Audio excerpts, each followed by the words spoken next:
Hey everyone, in this video, let's talk about how you can randomize in Palworld.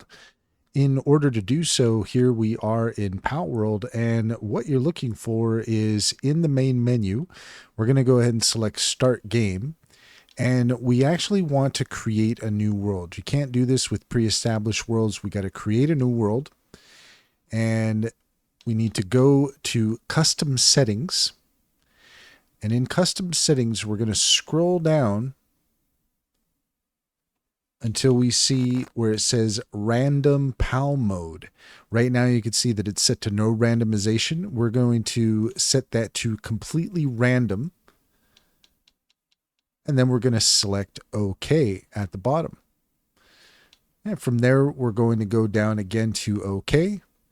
And we're going to finish setting up the world and starting the game.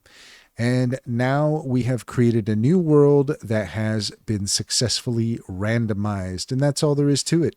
If you found this video helpful, please leave a comment and like and subscribe for more helpful tips.